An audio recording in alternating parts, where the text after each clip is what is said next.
Yo, what up, it's your man Dust. Feel that. If you're new, welcome. If you're returning, what up, though? Don't forget to rate, comment, and subscribe. Appreciate you being here. Here we go. Another react video. Can Nintendo's new console save the world? Question mark. The game OverThinker. This is by ScrewAttack. They also do Death Battle. You know, they do a couple other stuff. But let's just jump straight into it. I don't know what's, going to happen, but, I'm a video game advocate, so to speak. I'm a gamer, so we'll get into it. My love, I never... Alright, let's do it. Dust. Greetings. I'm the game OverThinker, and I don't want to alarm you, but I think I might be psychic.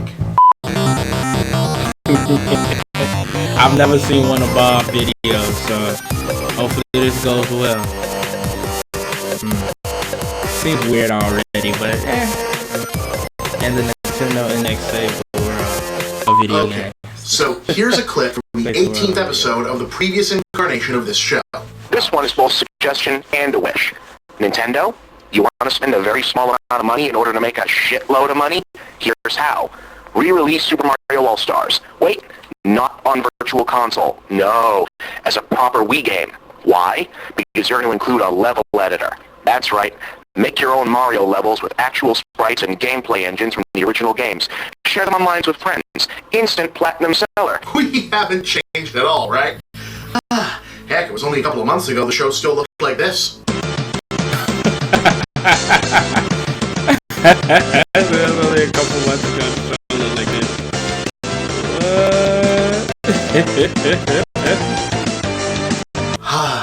Good times. Anyway, what you saw there was not only me predicting the Wii re-release of Super Mario All-Stars, but also the existence of Nintendo's new Super Mario Maker. Both of them several years before release. Spooky, right? Now, it's not going to shock anybody that I think Super Mario Maker looks great. Apart from the all-consuming sadness that, as a grown-ass man with adult responsibilities, I will not be able to spend 15 to 20 hours a day playing it and living out my childhood Nintendo game designer dreams at last. But even beyond great, I think that this game, or rather this game creation tool, could very well be a key part of saving the future of the games industry. Providing, of course, that it can be saved. Now, there's no use poring over the various evidence that gaming is not in the best shape it's ever been in right now. Mostly on the creative side, but things are looking a little shaky on the corporate end too. But what tends to worry me is that whether the medium survives or not, will there still be enough games worth playing? You see, in an era where, despite plenty of real, not-to-be-disregarded bright spots exist, neocon military propaganda and free-to-pay cash vacuums are the face of popular gaming, let's just say I'm very happy that if Mario Maker sells especially well, and I'd say it has the potential to become the first genuine modern blockbuster in terms of units sold in the consumer-grade make-your-own-games genre, there's a high possibility that the result of this is an entire generation of future game designers having first experimented with game creation using a toolbox culled from some of the greatest, if not the greatest stuff the golden age of gaming had to offer. The future of gaming in the hands of another generation of developers who grew up worshipping Miyamoto's baby. I'll take it. Now, speaking of the future and my predictions, here's another one. In May 2011's episode 51, Putting the Cart Before the Cloud, in addition to the first glimpse of the supervillain PyroThinker, don't ask, I reflected on the then-recent death of Jerry Lawson, the man who invented the video game cartridge, and in doing so solved early-gen game consoles' first big tech hurdle of how to make games both process in real time and be interchangeable. At the time, I concluded like this. So yeah, that's my first big crazy idea for the industry in 2011. Bring back the cartridge. Let's see if Jerry Lawson's invention can revolutionize this industry all over again. What does that have to do with anything? I'm glad you asked. Even as the Wii U has finally found its new killer app and seems poised to produce at least one more, everyone knows that it didn't do what it was supposed to do sales-wise, and Nintendo is already working on what many believe will be a replacement and/or upgrade console, currently codenamed the NX. Now, that's not its final name, no one actually knows what it is, what it's going to do, and Nintendo has already said they aren't planning to even talk about it in detail until 2016. Despite that, I'm making an episode about it anyway.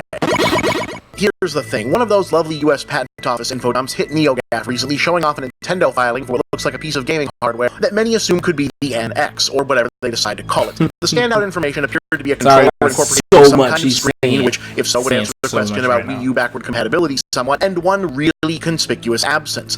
There's no space for an optical disk drive, meaning that whether this is the NX or not, it looks an awful lot like a gaming console that doesn't load games from disks.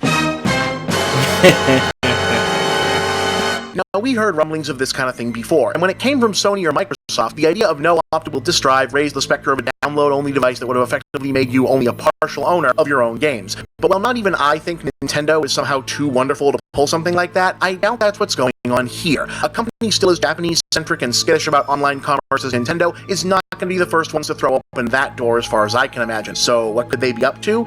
Well, just throwing it out there, maybe I was right again. Here's the thing. Optical discs, first CDs, then Blu-rays became an industry standard because they were the best way to read and write large amounts of data at a time and necessary to let consoles become multimedia players. But neither of those things is true anymore. Anything optical discs used to be able to do best can be accomplished much more efficiently using flash memory now. And wouldn't you know it, Nintendo's machine that might be the NX has a spot for reading from flash.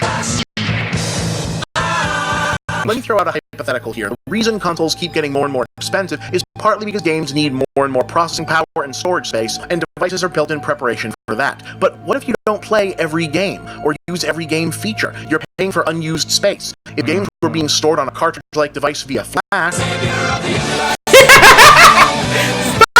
space, save for DLC, saves, mods, contents, etc., could be stored on board with each individual game to its own unique specifications. Also using flash. This way, console costs can be kept down by the core device only requiring enough space for its own onboard apps, while the games do the bulk of their own work, maybe even up to including each game having its own unique optimized user interface instead of having to conform to the console defaults. Hell, maybe this could finally be the thing that gets some extra honesty and sensibility into game pricing, i.e. games that require a ton of extra storage don't need to cost the same as a smaller title that doesn't need nearly that much. Now, this would put much more responsibility back onto the development side of the equation, but it would also afford them more power over their final product. Aren't those both things we've been asking for? Now you can see how a cartridge-like delivery system for games would appeal to Nintendo sensibilities. It's proprietary, it puts a measure of onus back on the development side, and they're all about selling nostalgia, so you could easily see them building these things to be reminiscent of NES or Famicom cartridges. I mean, you're really just shoving flash cards into any kind of protective housing, so it might as well be memorable, even collectible, and oh my god, you don't think they wouldn't possibly build games into... Nah. Wait. But if it worked for them, I could see it being adopted by the broader industry. At least a version of it, which to my mind would be a better system than what we have now, and a more acceptable transition phase until the inevitable point when we really are talking about universal, always online multimedia services. So can the NX or I can't wait to whatever see they that decide to call it stage save the world? that dude beat. No, that's obvious hyperbole. But maybe for a while it could help make ours a little better. Is that it? Did you enjoy the show? If you did, please remember to like it, subscribe to this channel, share it with all of your friends, and tell ScrewAttack you want to see more just like it. Remember to check out our great previous episodes and also our other brand new show, In Bob We Trust. Thank you for watching the game Thanks, OverThinker. Bob. Dog, that was amazing. He said so much in such little time, but it was amazing. Like, I really enjoyed what he said. Shout out to all my gamers. If you out there, you know, if you just watch this and you a gamer, you know how I feel right now. You feel it. You know what I'm saying? 'Cause, you know, I grew up in, you know, born in, you know, 1989, but grew up in the 90s, so the cartridge was it. And even when CDs came, it was cool, but CDs get scratched. You know what I mean? Cartridges was alright, but then, you know, you gotta blow on people's breathy stank. You gotta put the alcohol in it. You gotta pat it on the ground. But cartridges was cartridges, you know what I'm saying? But yeah, I think you're right, man. Totally agree. Shout out to this instrumental I just found out.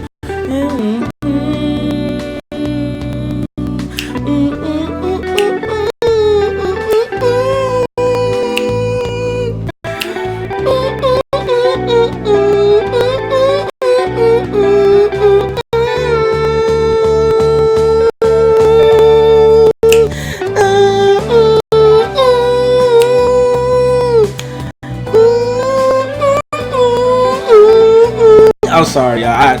You feel it. I love music, you know what I'm saying? So I don't want to say all types of music, but I like music that feels good, whether it's hip hop, R&B, classics, jazz, funk, disco, rock. Usually soft rock. I don't like the hard rock, contemporary, gospel, Negro spirituals. I like to, you know, separate the two. But alright, we're gonna get out of here, man. Don't forget to let me know how you felt about this, how you feel about my music, my instrumentals, my jacket. I like to point out my jacket. Everything. Hit me up. Other than that, don't forget to rate, comment, and subscribe. 2 fingers to the side. Duh. See,